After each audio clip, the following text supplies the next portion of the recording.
Football ভালোবাসে না এরকম মানুষ হয়তো পৃথিবীতে অনেক কম পাওয়া যাবে।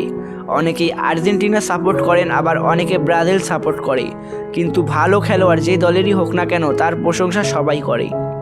তো এই গল্পটি পেলের জীবন কাহিনী নিয়ে নির্মিত। এখানে আমরা ব্রাজিলের একটি ছোট্ট শহর দেখতে পাই, যেখানে সবাই অনেক হাসি খুশি এবং ফুটবল প্রেমিক মানুষ। সেখানে একটি ছেলেকে দেখানো হয় যার নাম টিকু। এখানে সে অনেক ভালো ফুটবল খেলতেছিল। তো বিকেলে টিকু এবং টিকুর ভাই টুকা যখন বাসায় যায়, তখন তাদের মা তাদের অনেক বকাবকি করে ফুটবল খেলার জন্য। কেননা টিকু এবং চুকার বাবা একসময় একজন ফুটবলার ছিল, কিন্তু কঠিন এক ইনজুরির কারণে তার ফুটবল ক্যারিয়ার নষ্ট হয়ে যায় এবং তাকে টয়লেট পরিষ্কার করে জীবিকা চালাতে হয়।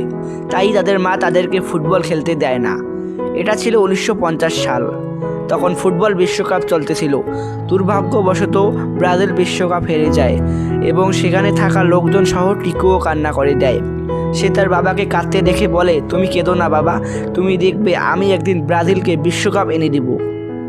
এই ঘটনার পর একদিন টিকু তার মায়ের সাথে তার মা যেখানে কাজ করে সেখানে যায়। সেখানে থাকা কিছু ছেলে একটি ফুটবল টুর্নামেন্ট নিয়ে আলোচনা করতেছিল।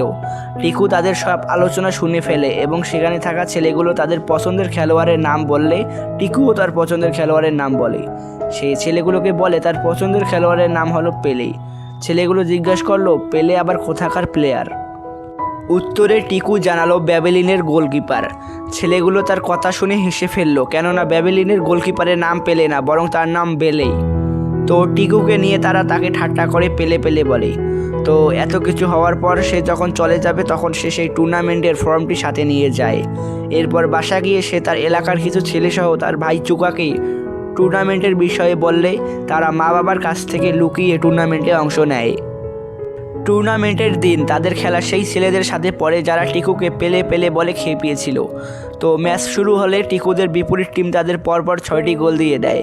তারা যখন বুঝতে পারে তাদের পায়ের জুতো পরে তারা খেলতে পারছিল না, সেই মুহূর্তেই তারা নিজেদের পায়ের জুতা খুলে নিজেদের মতো করে খেলতে থাকে এবং অল্প সময়ই তারা 5টি গোল দিয়ে দেয়। কিন্তু দুর্ভাগ্যবশত সময় শেষ হয়ে যায় এবং তারা ম্যাচটি 6-5 গোলে হেরে যায়। তারা হারলেও লোকজনের মুখে তাদের জয়ধ্বনি শোনা যায়, সবাই পেলে পেলে বলে চিল্লাতে থাকে। এবার কিন্তু টিকু রাগ হয় না, বরং সে সকলের বাহবা দেখে নিজে খুশি হয়ে যায়। তো বন্ধুরা, পেলের এই জীবন কাহিনীটা অনেক বড়, তাই পার্ট 2 দেখতে হলে সাবস্ক্রাইব করে সঙ্গে থাকবে, যাতে বিশ্ব রেকর্ড প্লেয়ারের কষ্টে বিশ্ব জয় করা মুহূর্তগুলো মিস না করো। তো ফটাফট সাবস্ক্রাইব করে সঙ্গে থাকো। ধন্যবাদ।